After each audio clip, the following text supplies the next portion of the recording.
Do të lexojmë nga Ungjilli sipas Mateut, kapitulli 24 dhe paragrafi 36. Ungjilli sipas Mateut, kapitulli 24 dhe paragrafi 36. Predikimi profetik, rekomandim për vigjilencë. Me hirin e Zotit tonë.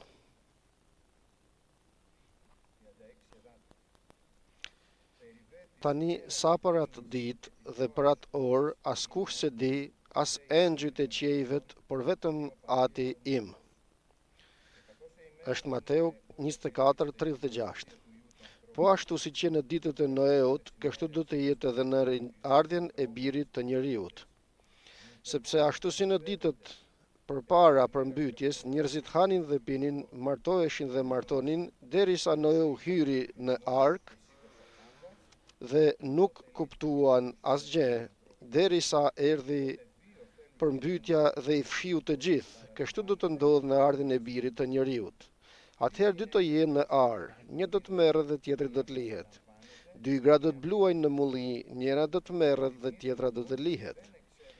Rrini zgjuar pra, sepse nuk e dini në cilën orë do të vijë Zoti juaj. Por dijeni këtë, se ta dinte i Zoti i shtëpisë në çfarë ore të natës do të vijë vjedhësi, do të rrinte zgjuar dhe nuk do të lejonte të shpërthehej shtëpia. Prandaj edhe ju jini gati, sepse Biri i Njeriut do të vijë në atë orë kur ju nuk e mendoni. Cili është pra ai shërptor, besnik dhe i mençur që zotëria e tij e caktoi përmbi shtëpijarët e vet për t'u dhënë atyre ushqimin në kohën e duhur?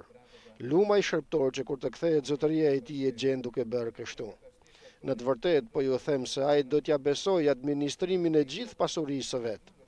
Por nëse ky shërptor i mbrapsht thot në zemër të vet, zotëria e im vonojnë të vijë, dhe fillon t'i rrah shokët e vet dhe të hajë e të pijë me pijanecët, zotëria i këtij shërptori do të vijë në atë ditë kur ai nuk e pret dhe në atë orë kur ai nuk e di.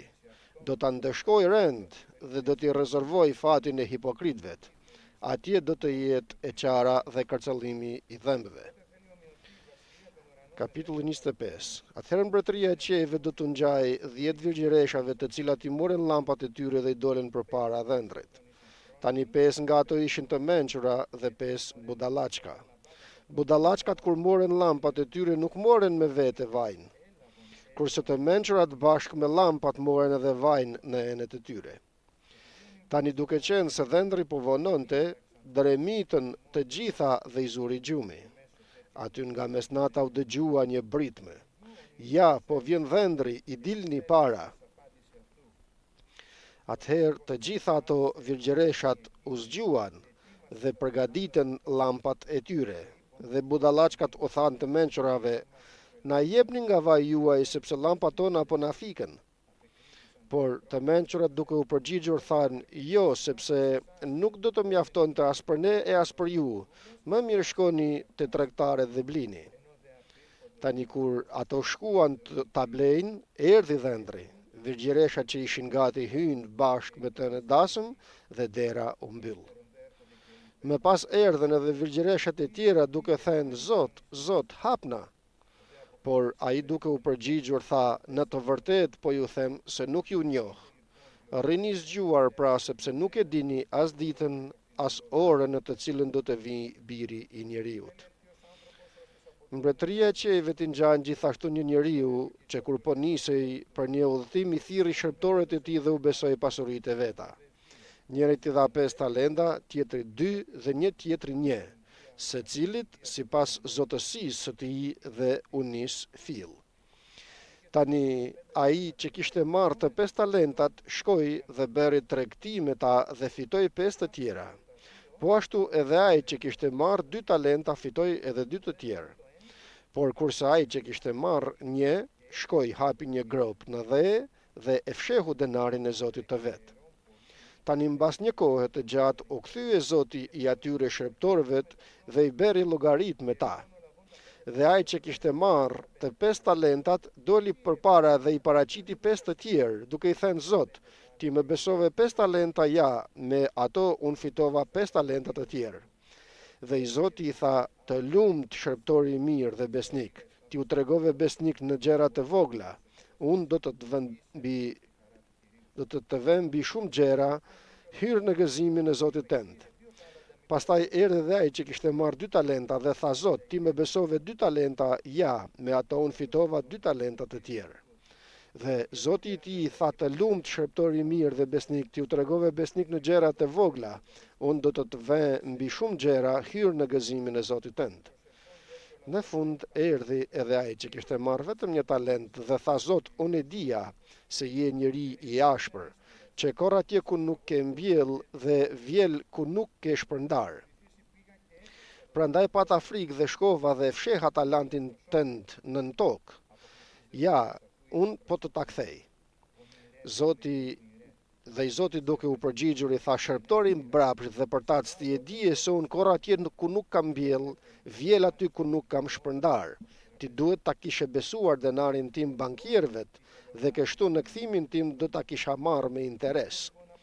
Prandaj ja hiqni këtij talentin dhe ja jepni atij që ka 10, sepse atij që ka do t'i jepet dhe më, dhe do të ketë me bollëk të madh, por ai që nuk ka do t'i merret edhe ajo që ka. Dhe flakeni në errësirën e jashtë me këtë shërptor të pavlefshëm, atje do të jetë qara dhe kërcëllim dhëmbësh. Amen, fjalës të Zotit.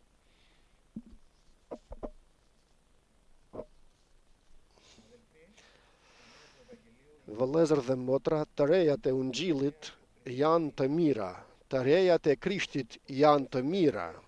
Krishti ka dhënie të mira për popullin e tij dhe gjithmonë kur e viziton popullin e tij Krishti, kërkon të gjej zemra të hapura. Kur shef zemra të hapura, apo akoma shef dëshiren dhe kërkim në zemrën e njeriut për fytyrën e tij të shenjtë, Zoti vrapon dhe mbulon dhe shëron plag. U jep forcë të dobëvet, i përforcon të rënit, jep ngushëllim të pikëlluarve, sepse ai është Krishti jon. Ky është Ungjilli i Jezu Krishtit. Na jep forcë, na jep shpresë. Dhe aq sa jetojmë në kohën e hirit dhe nuk ka ardhur akoma fundi, është rasti që na jep përsëri Perëndia edhe një herë tjetër, domethënë që ta falenderojmë, që ta lavdërojmë, sepse ka dhënie të mira Perëndia për popullin e tij gjithmonë. Si ai babai i mirë që i mbledh fëmijët e tij dhe ka t'ju jap dhënie të mira, gjëra të mira.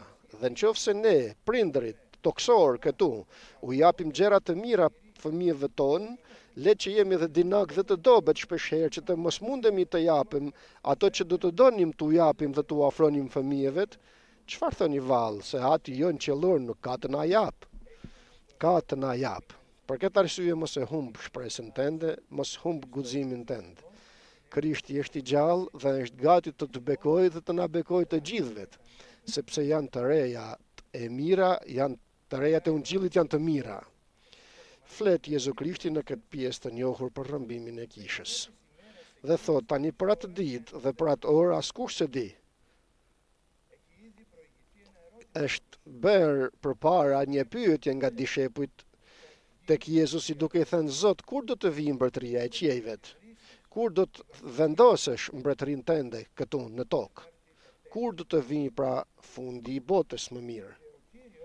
Dhe Zoti i mirë si gjithmonë, duke dashur të përmbush dhe të përgjigjet pyetjes së tyre, sepse Zoti gjithmonë u përgjigjet pyetjeve të njerëzore. Prit se ka për të përgjigjur pyetjes tënde Zoti. Prit edhe ka për të përgjigjur. U përgjigjet dishepujve dhe u thot, e dini, dhe vazhdon t'ju tregoj shenjat e kohëve të fundit, se çfarë do të bëhet në 70-ën pas Krishtit në Jeruzalem, se çfarë do të bëhet më vonë, se si do të vijë ora rrëmbimit të kishës, dhe patjetër fundi i 7 vjeçarit më vonë, ardha e dytë e Krishtit, gjykimi i kësaj bote, dhe duke u kthyer Krishti, duke dashur t'ju thotë se për atë ditë dhe për atë orë të rrëmbimit, për dishepujt, fundi i kësaj jete është përveç ftesës personale, është edhe rrëmbimi i kishës. Ora që do të na tharrasë Zoti, ai moment i bekuar i takimit ton me të dashurin e shpirtit ton. Është ora e rrëmbimit të kishës. Ajo orë ku do të na mbush zemrën ton me gëzim, do të duhet të mbushet zemra jon me mirënjohje, ashtu sikur se do të bijem në përqafimin e tij, do të fshijë lotët e syve tanë, do të marrë pikallimet tona nga jeta jon, do të na japë trupin e përjetshëm, trupin e ri dhe të jetojmë në përjetësi me të dashurin e shpirtit ton. Nuk e din askush atë orë se kur është. Por shikoni, ju thot, keni kujdes se sikur në ditët e Noeut, kështu do të jetë edhe ardha e Birit të Njeriut. Mundësisht tek Luka shton edhe ditët e Lotit. Ashtu sikur si ishte në ditët e Lotit, sikur ishin edhe ditët e Noes, kështu do të jetë edhe ditët e Birit, e ardhjes së Birit të Njeriut. Se sikur në ditët përpara përmbytjes hanin, pinin njerëzit, martonin dhe martoheshin deri në ditën kur Noeu hyri në arkën. Pra ishte një gjendje atëherë e njerëzve, një gjendje e të përditshme së tyre. Njerëzit jetonin duke hëngër, duke pirë, duke bërë të njëjtat gjëra, zgjoheshin në mëngjes, flinin në darkë, martoheshin. Pra kishin një të përditshme, kishin hyrë në atë jetë ashtu sikur se e bënin, jetonin në atë jetë ashtu sikur se jetonin, por një njeri në këtë të përditshme që kishin gjithë njerëzit, një njeri përgatite arkën. Dhe sikur se na thot se Noe ishte predikuesi i drejtësisë, me veprat që bënte dhe me fjalët që thoshte, tregonte se po vjen përmbytja, po vjen fundi. Dhe ky ishte zëri i Perëndis në atë ditë të atyre për ato njerëz, pendohuni, kthehuni tek Perëndia e vërtet, u thoshte. Futuni dhe përgatituni të hyni në arkë, dhe për ne sot arka është kisha. Kisha e Krishtit është arka, që na vuri Krishtin e te, na rilindi, ndryshoi jetën tonë, na tregoi fytyrën e tij të shenjtë dhe na tha tani ja dhe trupi im. Kisha e Krishtit, ajo është arka, që do të na çojë deri në fund, vëllezër dhe motra. Por edhe ditët e Lotit, na thot fjala e Perëndis tek Luka, thot se njerëzit ishin në mëkat, në të përditshmen e tyre, jetonin jetën e tyre, punonin, bënin të gjitha sa bënin përfundimisht, por një moment erdhi fundi, pa pritur, një ditë prej ditësh, Loti kishte arritur Perëndia që me engjëjt e tij ta nxjerrte Lotin dhe familjen e tij nga Sodoma dhe nga Gomorra, të nxjerrë Lotin dhe njerëzit që vuanin nga mëkati që ishin në atë botë atëherë. Pra atëherë ne kemi dy shkaqe, dy çështje, të dalim nga bota dhe të hymë në arkën, të dalim nga dëshirat e kësaj bote, të dal nga ato që bota don dhe më tërheq të bëj, dhe të hy në arkën e Perëndis. Dhe nuk kuptuan, thot tek paragrafi 39, nuk kuptuan asgjë. Nuk e kuptuan se ç'bëhej. Nuk e pritën se do të jetë një gjë e tillë e vërtet, por është e vërtet fjala e Perëndis, vëllezër dhe motra. Është e dhënë dhe e përcaktuar koha, dhe ardhja e Krishtit është më e sigurt se sa agimi i mëngjesit. Është më e sigurt se Krishti do të vijë dhe do ta rrëmbej popullin e tij, por se në mëngjes do të ndriçojë dielli. Kështu na siguron fjala e Perëndis duke na thënë, është e vërtet dhe vjen Zoti të na marr. Aleluja. Imn i kishës, bekim i kishës, pritja e ardhjes së Krishtit. Kur të bijem, e them përsëri, në përqafimin e tij, në duart e tij të shpuara, dhe do ta mbuloje dhimbjen tonë, do ta heqë Lotin ton.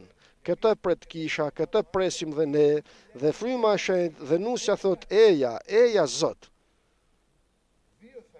Dy do të jenë atëherë në ar. Njeri merret dhe tjetri lihet. dy gra do të bluajnë në mulli, njëra merret dhe tjetra lihet. Dhe këtu bëhet ndarja.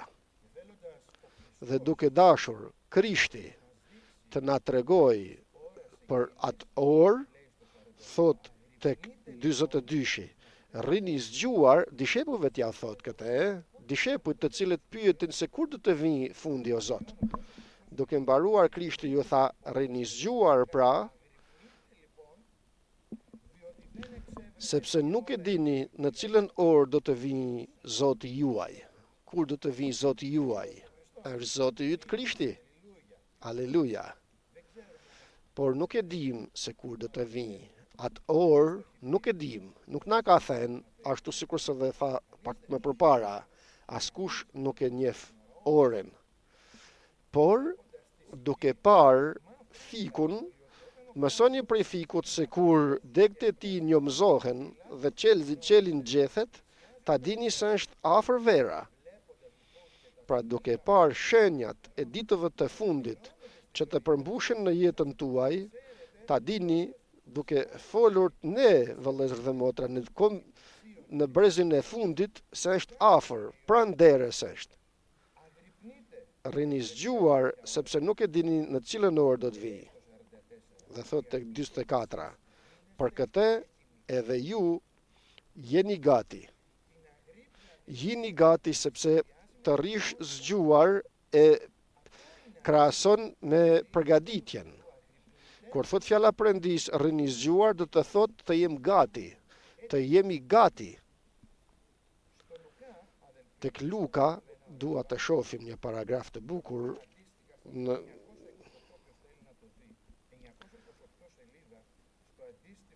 tek paragrafet të njëjta me këtë që thot ungjilltari Luka, bëhet një përcaktim i veçantë tek paragrafi 28. Lexojmë kapitullin e 21, paragrafi 28. Tek Luka, 21-28. Sikur ka thënë për shenjat e kohëve të fundit, thot Krishti. Dhe kur këto të fillojnë të ndodhin, shikoni lart dhe ngrini kokat tuaja, sepse çlirimi juaj është afër. Kur të vazhdojnë të bëhen këto cilat, këto shenjat e ditëve të fundit që tha përpara, të gjitha këto që ju thash, sikur të thoshte Krishti, thot kur të vazhdojnë të bëhen, atëherë ju do të bëni dy gjëra, thot. Shikoni lart dhe ngrini kokat tuaja. Të ngrini kokat tuaja, ose të shikoni lart, është një fjalë e bukur kjo, të shohësh lart do të thotë se paraqitem, vi në vete dhe marr përsipër. Them dhe një herë tjetër, paraqitem, jam mungoj nga dikun tjetër dhe paraqitem aty. Vi në atë vend, nuk jam në vi në mend, jam në mendje të rregullte, dhe marr përsipër. Çfarë marr përsipër? Marr përsipër forcë, marr besim, marr praninë e Perëndis. Pra, shikoni lart dhe ngrini kokat tuaja, sikur të thot për të rihuni, vazhdoni të afrohuni përsëri tek unë. Çdo gjë që ekziston në jetën tuaj dhe është një gjë që nuk është mbaruar, mbylleni. Çdo gjë që është në jetën tënde dhe është mëkat, ndiqe, largoje prej vetes sate. Rrini zgjuar, paraqituni dhe bashkë me këtë ngritni dhe kokat tuaja. Përse? Sepse shikimi i kishës duhet të jetë në këto kohë të fundit tek Zoti. Aleluja. Është kaq i madh mëkati në botë, vëllezër dhe motra, dhe sytë të krishterëve është e lehtë që të bien dhe të shohin mëkatin. Sikur atëherë në periudhën e Lotit ishte e lehtë, pranë tyre ishte mëkati, por Zoti i thot kishës, ngrini kokat tuaja. Tani më mos shihni rreth e qark se ç'bëhet. Këtu atje më përtej ankthi se si do të bëhet me njërin me tjetrën, por kisha shef qiellin. sepse qytetëria jonë është për në qiell, shtëpia jonë është qielli, vëllezër dhe motra.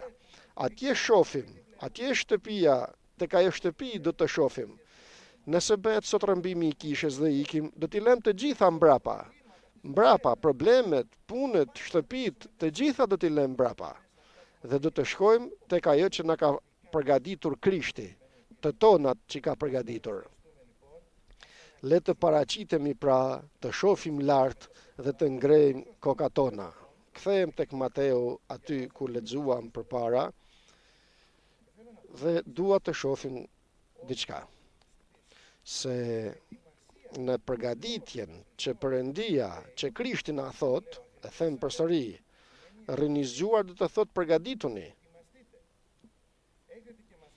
Vjen dhe na thot Zoti 3 shembëltyra ose 3 gjendje, si të duash mund ta thuash. Shëptorin e mirë dhe besnik njëra, 10 virgjëreshat e dyta dhe talentat. Shembëltyrën e talentave. 3 shembëltyra të ndryshme, por të cilat që të trija na tregojnë nëpërmjet këtyre shembëltyrave se si duhet të përgatitemi. Për këtë arsye janë të mira të rejat e Ungjillit, them. Të mira janë të rejat dhe se si do të vazhdojnë në këtë kohë të fundit. Dhe do të vazhdojnë nga shembëltyra 10 virgjëreshave. Atëherë, thot Krishti, mbretëria e qiejve do të ngjajë 10 virgjëreshave. Atëherë, pra në kohën e fundit, në atë kohë kur do të jetë në momenti që do të dëgjohet zëri, ja po vjen dhëndri, dhe jemi ne, është brezi jon. Për ne është kjo shembëltyrë. Do të ngjajë mbretëria e qiejve 10 virgjëreshave. Virgjëreshat janë të virgjëra, të pastra, dhe duke i thot virgjëresha do të thot Krishti se janë të pastra, të shenjta, i rilindi Krishti, ndryshoi jetën e tyre, erdhi një moment Zoti dhe me fjalën e tij dhe me frymën e shenjtë ndryshoi zemrën e tyre, ju dha një zemër të re. Na dha zemër të re Zoti, e cila don Krishtin, don fjalën e Zotit, don frymën e shenjtë, don bashkësinë e vëllezërve, e janë të virgjëra, të cilat na thot se kishin një punë për të bërë, të merrnin llampat e tyre dhe të prisnin orën që do të dilte dhëndri. Puna e tyre pra ishte të ndriçonin me llampat e tyre. Kjo ishte puna e tyre. Çdo njëra prej tyre kishte llampën e vet dhe pritnin, dolen thot për të takuar dhëndrin. Që të dhjetat prisnin të vinte Krishti. Por bën një ndarje këtu Zoti. 5 prej tyre thot ishin të mençura dhe 5 prej tyre budallaçka, të pa mend domethënë. Këtu bëhet ndarja e përgatitjes. 5 të mençurat pra ishin gati, kurse të pa mençurat ishin që nuk ishin gati. Ngjasoj me paragrafin e të rrim zgjuar dhe të jemi gati, dhe i ndan duke thënë se të mençurat bashkë me llampat e tyre moren dhe vaj, kurse të pa mençurat nuk moren vaj me vete rezervë. Llampat ishin të ndezura, kishin vaj brenda, llampat e tyre kishin vaj dhe diçte, por tjetër vaj nuk moren me vete, sepse një moment vaj i llampës do të mbaronte. Çfarë do të bënin pastaj? Nuk shkojnë në mendjen e tyre, nuk menduan se mund të vënohet dhëndri dhe të vijë. Dini vëllezër dhe motra se koha është një provë e madhe e besimit ton, e durimit ton, është provë e madhe. Dhe nëpërmjet kohës, në kohën provohet besimi jon, provohet dashuria jon, durimi jon. Këto 5 të marrat menduan se do të vinte dhëndri dhe na mjafton vaj. S'është nevoja të kemi dhe vaj tjetër shtesë me rezervë, me atë që ka llampa brenda na mjafton. Por të mençurat moren llampa, bashkë me llampat moren edhe vaj rezervë. Dhe këtu ishte ndryshimi i tyre, vëllezër dhe motra, e të dy tyre kategorive. moren vaj, rezerv. Jo vetëm vajin që kishte lampa brenda. Jo vetëm rilindja, por edhe fryma e shenjtë. Mbushen me frymë të shenjtë. Janë gati në çdo moment që të mbushen me frymë të shenjtë. Sepse Perëndia na dha ne frymën e shenjtë, vëllezër dhe motra. Frymën e shenjtë, të cilën nuk e dha me kot Krishti. Nuk është një premtim që e dha kot Zoti. Zoti kur jep një premtim dhe jep dhurata, nuk na jep kot kush të doj. Tek të gjithë është e dhënë fryma e shenjtë. Tek të gjithë sa e besojnë. Dhe ne frymën e shenjtë e kemi të nevojshme shumë. Sepse me frymën e shenjtë do të vi të t'i afrohem të shenjtit Perëndi, vetëm nëpërmjet frymës të shenjtë. Luftojmë për shumë gjëra. Luftojmë shpeshherë të bëjmë urdhrat e Perëndisë dhe nuk mundemi, si jemi të dobët, vëllezër dhe motra. Dhe shohim dobësinë tonë, por harrojmë se të gjitha këto bëhen nëpërmjet hirit të Krishtit, duke u përmbushur me frymën e shenjtë. Fryma e shenjtë e ndryshon kishën. Fryma e shenjtë e rimëkëmb kishën, jep jetë kishës. Fryma e shenjtë është ajo që mund të më jap jetë dhe të ndryshojë të gjitha në jetën time. Këto gra, ashtu sikur se u vonua vendri, u vonua të vi, do ta shohim këtë edhe tek shëmbëltyra talentave. Pas shumë kohet, thot, mos vall, kjo është koha e shumët që kalojmë dhe s'ka ardhur akoma Zoti. Bëndurim Perëndia. Bëndurim Zoti për ne, për shpirtrat që akoma nuk janë shpëtuar. Bëndurim, dhe kjo vonesa është bekim prej Zotit që të arrim të përgatitemi të gjithë ne. Hir është nga Perëndia. U vonua vendri dhe u dremitën të gjitha. I mori gjumi, Kjo nuk është gjumë mëkati, ky gjumë, sepse po të ishte gjumi i mëkatit, as 5 të mençurat nuk do të zgjoheshin dhe t'i merrte Zoti me vete. Por këtu do t'ju tregoj Zoti se pa pritur, aty ku nuk e pritën me, erdhi dhëndri. Pa pritur. Në të përditshmen, në punën ku punojmë, në aty ku shkojmë, ku vim, në kishë që vim, në punët tona, në shtëpinë tonë, në bashkësi me njerëzit, në shkollat, në universitetet, pra në të përditshmen e gjithë secilit prej nesh, pa pritur do të vinë Zoti, pa pritur do të dëgjohet zëri i Perëndis, boria e Perëndis. Do në ta theksoj këtë, në mes të natës, thot u bë një britme, ja dhëndri po vjen, dilni ta takoni atë. Atëherë u ngritën që të gjitha të virgjërat dhe përgatitën llampat e tyre. Këtë duhej të bënin. Kjo ishte puna e tyre, të përgatisnin llampat e tyre. Por të mençurat, të marrat ju thanë të mençurve, na jep një vaj nga tuajat, se llampat tona po shuhen.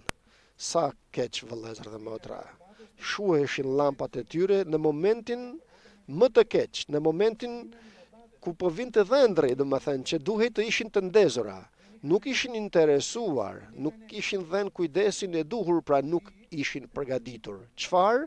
Që të kenin lidhjen e tyre me të shenjtin Perëndi, të kishin frymën e shenjtë, të jenë të mbushur me frymën e shenjtë në praninë e Perëndis. Dhe kur njeriu mbushet me frymën e shenjtë, atëherë mund të bëhet edhe bërës i fjalës të Perëndis. Nga kjo vjen edhe paragrafi që na thot kush është shërptori i mençur, ai që dëgjon fjalën e Perëndis dhe bën atë. Dhe si do ta veproj, ta bëj këtë nëse nuk mbushem me frymë të shenjtë. Kështu nuk u bë edhe vëllezër dhe motra kur na ndryshoi Zoti zemrën tonë, na rilindi dhe na pagzoi me frymë të shenjtë.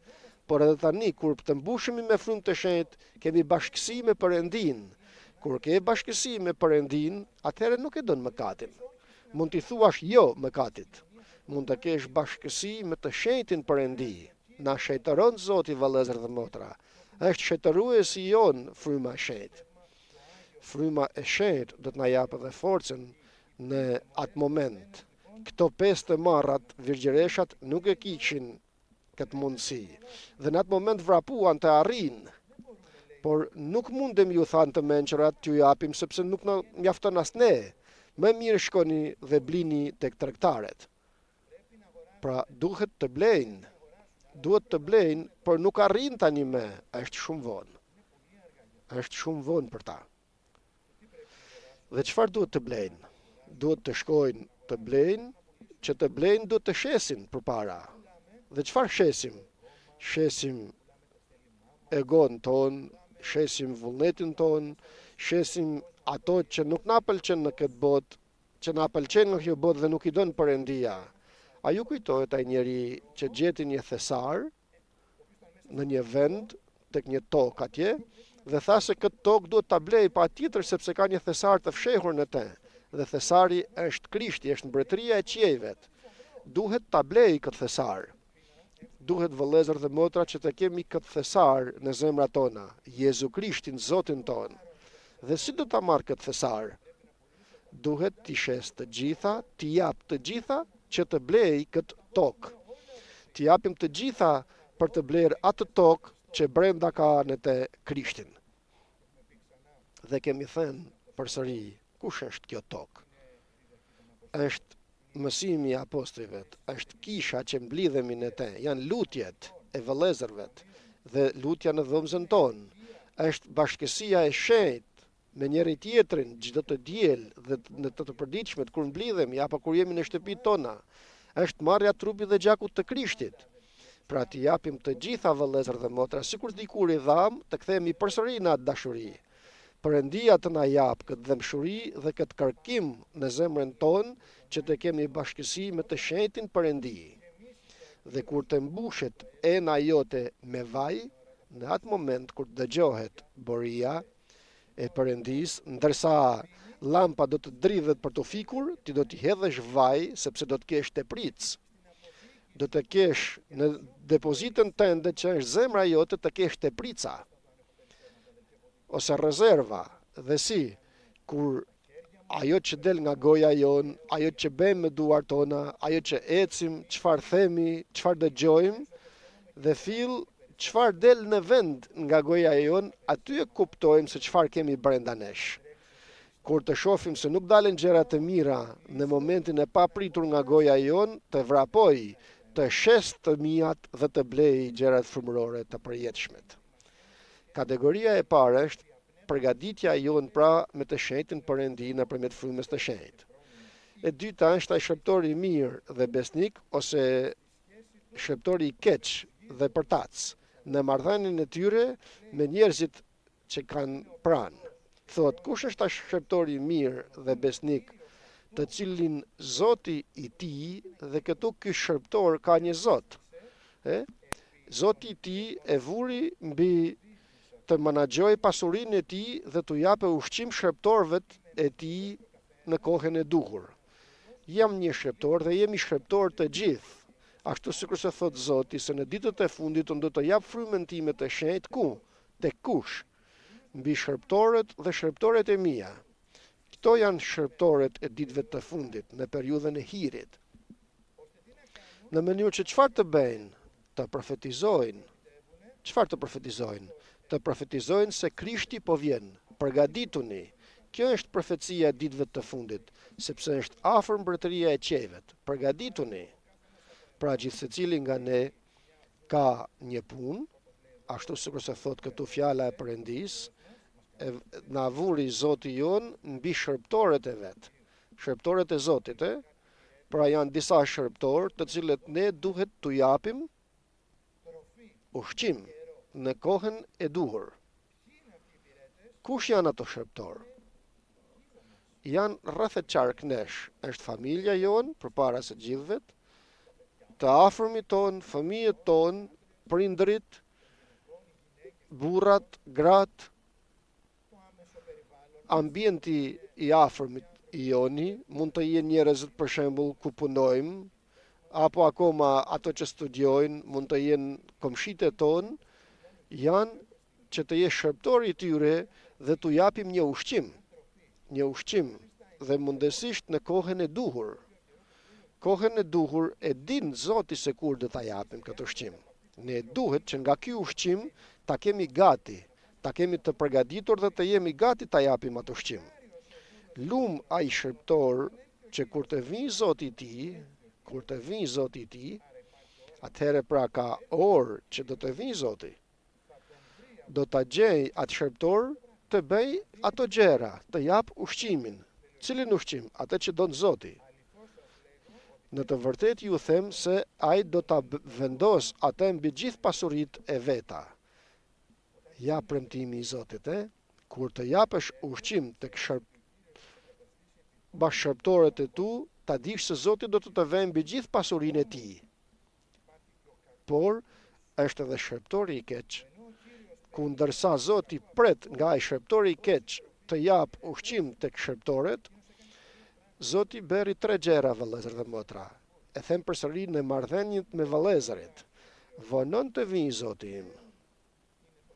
Nuk është tani ora të vijë Zoti, dhe nganjëherë mund ta themi me gojën tonë se Zoti po vjen, po vjen, por jeta jon të mos e tregoj në këtë mënyrë dhe të mos e dëshmoj me të vërtetë ardhjen e Zotit.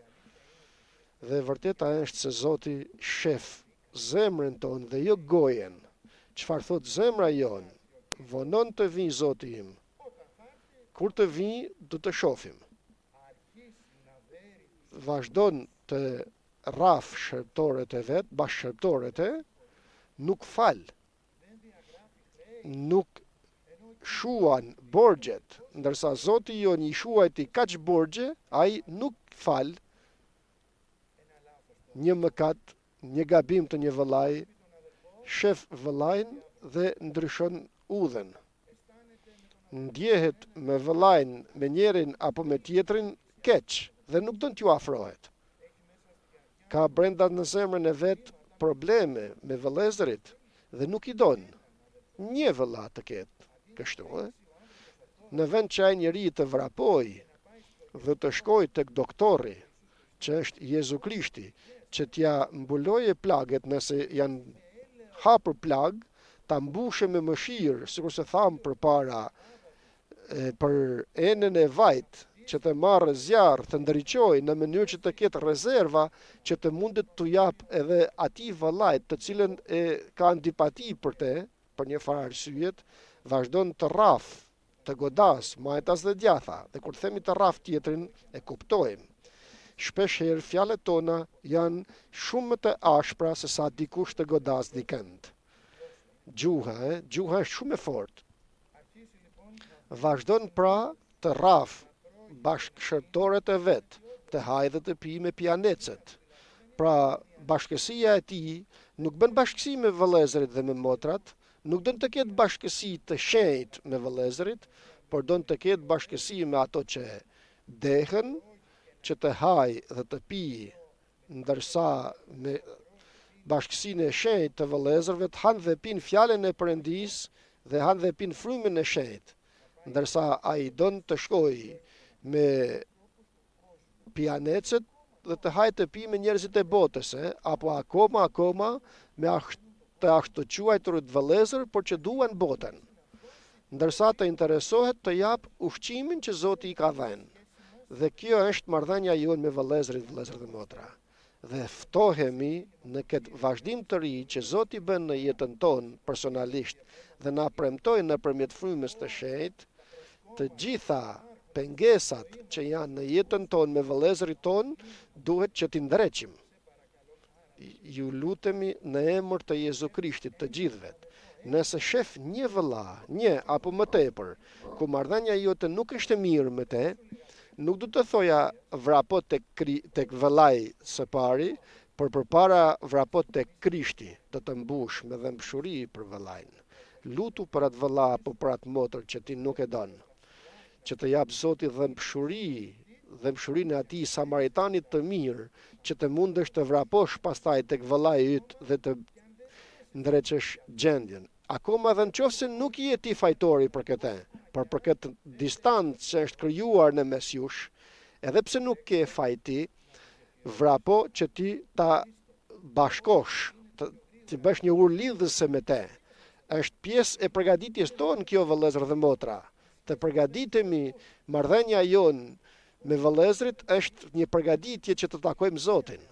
Shpeshherë kur jemi në bashkësi me vëllezër që nuk i njohim, nuk e dim jetën e tyre, duke dëgjuar dëshminë e tyre apo provojat e jetës të tyre, diçka nga jeta e tyre, një problem që kanë kaluar, në atë moment Zoti nëpërmjet frymës të shenjtë mbush me dëmshuri dhe kemi ndjer këtë të gjithë.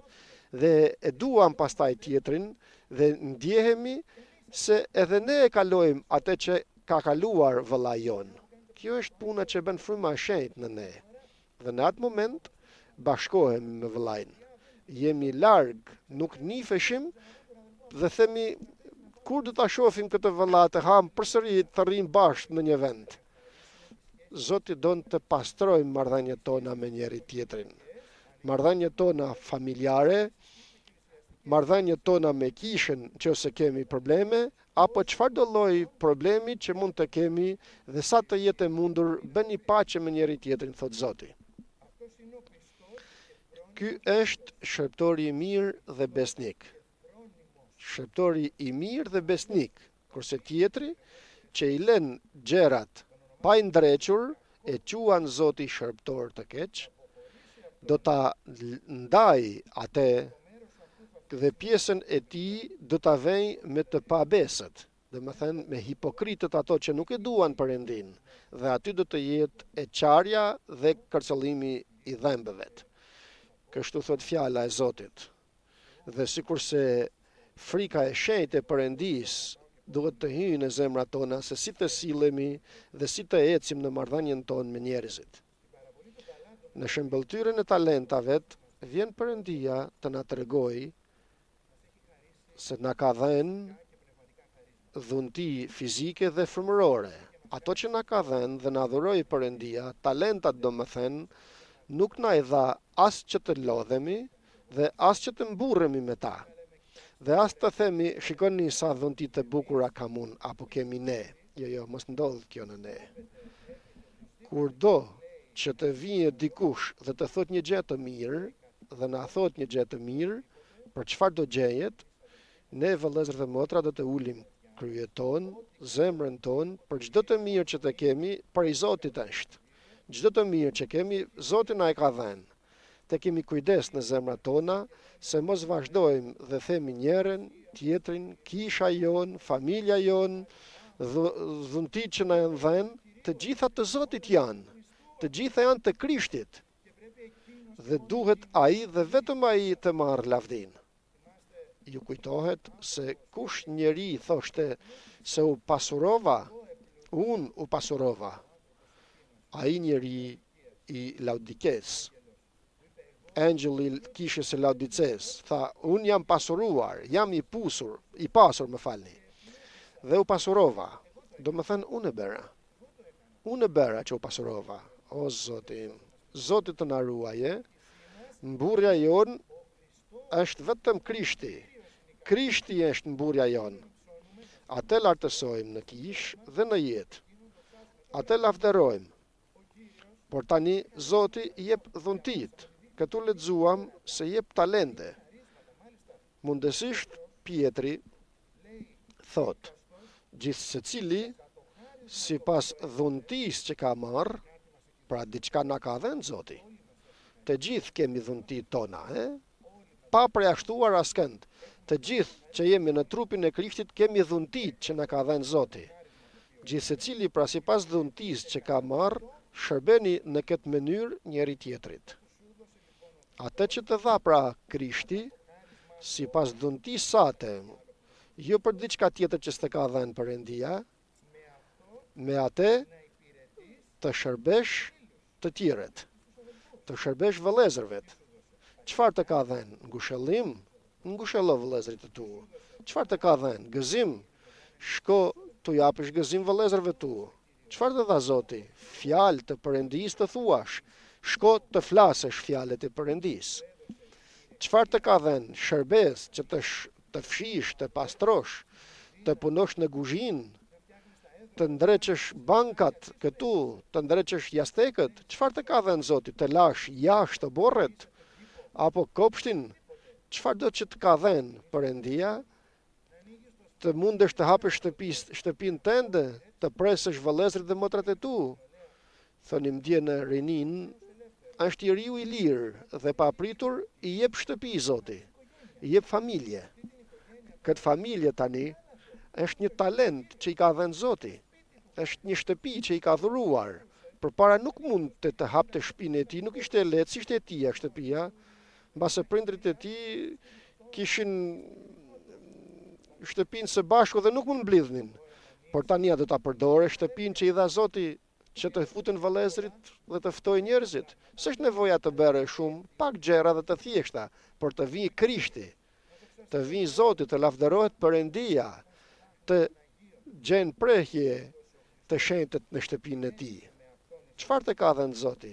Shërbeni njëri tjetrit si menaxhues të mirë të hirit të shumëllojshëm të Perëndisë. Pra hiri i Perëndisë ka shumë lloje.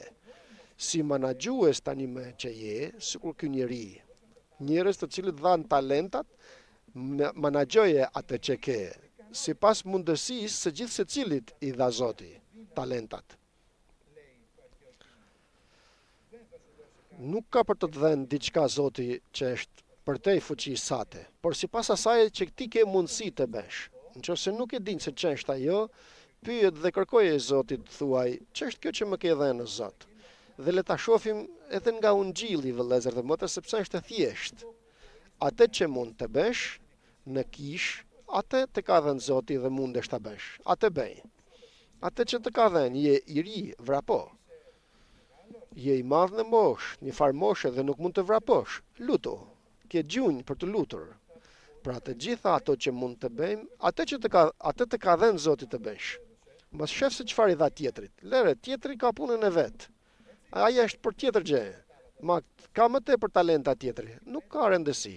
Njëri ka 5, tjetri ka 2, tjetri ka 1, e pat se asaj drejt është Zoti. Ai që punoi me 5 talentat i bëri dhe 5 të tjera. Ai që i dha 2 i bëri dhe 2 të tjera. Të njëjtën gjë ju tha. Eja shërptor i mirë dhe besnik, në pak qëndrove besnik, ma janë pak. Në pak qëndrove besnik. Përse thët Zoti janë pak? A e ditë se nuk janë pak që ti shërbesh kishës të Krishtit me një dhunti që na ka dhënë Zoti, me një talent, nuk është pak. Është e madhe në sytë tonë, por përpara përjetësisë që ka përgatitur Perëndia për ne në qiell, janë pak ato që bëjmë ne këtu. Janë shumë pak. Dhe fryma e shenjtë lufton që të kthej shikimin ton tek ai dhe të na tregojë fryma e shenjtë se çfarë na pret atje në qiell dhe çfarë ka për të dhënë për ne Krishti. Çfarë bën ato të dy që kishin 5 dhe 2 talentat? Ato punuan për te.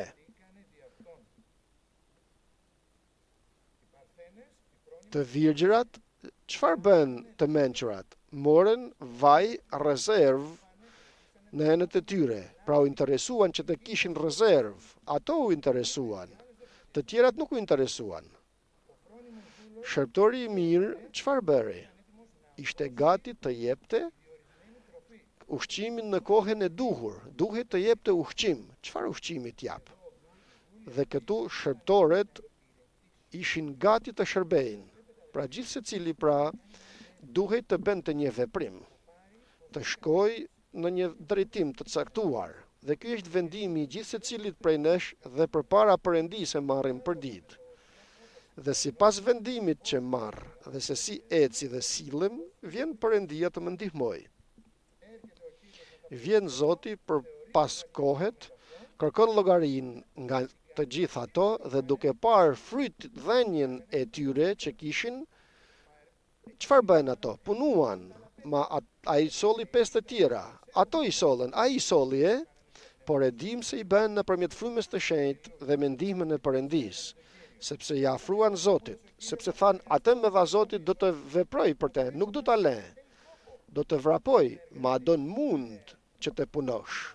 Nuk është se flej, i shtrirë, por kishte një mund kjo, por ja që marr vendim të veproj me atë që më ka dhënë Zoti për Zotin tim.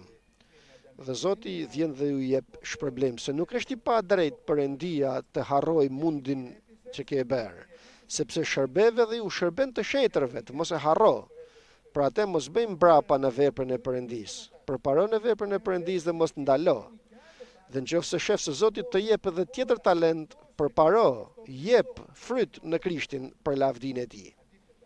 Në të kundërtën, ai shërptori tjetër, ai dinaku dhe përtaci, e quan përtac Perëndia, domethënë dembel, me falni për shprehjen, dembel. Nuk donte të punonte, nuk donte të lodhej, por donte vetëm për veten e vet, të shifte veten e tij, donte të tjerët të punonin për të, por ai jo për të tjerët. Të tjerët të marrin në telefon, të tjerët të ndihmojnë, të tjerët të interesohen për te. Ndërsa Zoti na thot, ti o biri im ose o bia ime, me atë që të kam dhënë, bëj edhe mos shif se ç'bëjnë të tjerët për ty. Dhe unë do të jap shpërblimin e duhur. Ai njeri vëllezër dhe motra i cili nuk punoi, kishte do karakteristika që duhet t'ju japim kujdes. E pa se Perëndia është i egër, kështu mendonte për Perëndin. Unë e dija se njeri i ashpër, je i padrejt, sepse korr aty ku nuk ke mbjell dhe është edhe i pa arsyeshëm, se mbledh aty ku nuk ka shpërndar. Derisa nuk ka shpërndar, shkoj dhe mblodhi, i pa arsyeshëm. Këto do të vi ti pëshëreti armiku i shpirtit tënd për Perëndin tënd. Për ta dish se Perëndia është i shenjtë, të mos e harrosh këtë. Froni i tij është drejtësi. Është i drejtë dhe është i mirë. Për këtë arsye kemi nevojë për fjalën e Perëndis që të na informojë nëpërmjet frymës të shenjtë se kush është Perëndia jon, kush është Zoti jon. Kur të largohem nga fjala e Perëndis, nuk marr atë informim dhe vjen krejt kollaj djallit të na thotë se i padrejt është Perëndia. Perëndia nuk të ruan ty, Perëndia nuk të don ty. Shporru prej meje, Satan, Krishti më don. Dhe u vërtetua kjo në kryq të Golgotës sepse dha birin e tij dhe deshi më tepër mua dhe flijoi birin e tij të dashur për mua. Aleluja. Këtu u shfaq dashuria e Perëndis. Këtu u shfaq flijimi i tij dhe dëmshuria e tij. Dhe çdo ditë gjaku i tij rrjedh që të mund të marrë edhe unë trupin dhe gjakun e tij të falen mëkatet e mia. Çfarë tjetër të themi për Zotin? Nuk është i mirë? Nuk është ta lëm zemrën tonë tek ai dhe ta lavderoj? Të japim mirënjohje Zotit ton dhe kështu harrohemi dhe thot Luka, në të dekurit, në të lupurit, në shqetësimet e kësaj jete dhe rëndohet zemra. Kini kujdes, thot, të mos rëndohet zemra tuaja. Shifni vetën tuaje, jo për të tjerët, por vetën tuaj të shifni se mos rëndohet zemra juaj nga të lupurit. Çfarë është të lupurit? Është të lësh betejën tënde. Të dehurit, të dehem me gjërat e kësaj bote, cilat dhe shqetësimet e kësaj jete, si do të bëhet kjo, si do të bëhet tjetër, vrapoj ankos, kam ankthin, por jo, qiell kryet ta kemi drejt qiellit, shikimi jon të jetë lart. Dhe të shohim dhe të presim prej atij që na jep të gjitha, se s'të ka lënë dhe s'ka për të lënë Zoti. Veje pra përparësi në jetën tënde Krishtin, fjalën e tij, mbushen me frymë të shenjtë, lutjen dhe shërbesën në jetën tënde dhe të shohësh një Zot të plotfuqishëm në jetën tënde. Nuk është e vështirë, vëllezër dhe motra, Zoti do ta bëjë dhe do të na ndihmojë se do ta bëjë Zoti nëpërmjet frymës të shenjtë. Por ne do të drejtohemi në atë rrugë. Si kurth do të dalë mbi të gjithë banorët e vendit, ardhja e Zotit. Dhe ne duam që zemra jonë të jetë e lirë, kështu do në Zoti, të jetë gati të lavderojmë Perëndin. A është gati zemra jote të lavderosh? Nga një herë në pikëllimin ton nuk mund të dalë lavderimi për Perëndin. Por kur të kthejmë shikimin ton drejt Golgotës, drejt flijimit të Krishtit, çfarëdo që të kalojmë, vëllezër dhe motra, vetëm mirënjohje do të dalë nga zemra jonë. Dhe kur të kalosh pikëllimet dhe vjen mirënjohja në zemrën tënde, atëherë ta dish se atëherë më tepër lavdërohet Perëndia. Kur të shohin vëllezërit duke ditur se ke pas probleme, je pikëlluar dhe ti këmbgul dhe lavdëron Perëndin, atëherë akoma më tepër lavdërohet Perëndia. Falenderojmë Zotin për të gjitha, sepse ka dhënë të mira Zoti. Shpresa të jetë e zgjuar si spirancë e shpirtit ton, sepse Perëndia i bie Boris që të përgatitemi dhe ne themi amen o Zot, vim drejt tejet, na ndihmo të kthehemi në dashurinë tonë të parë. Amen.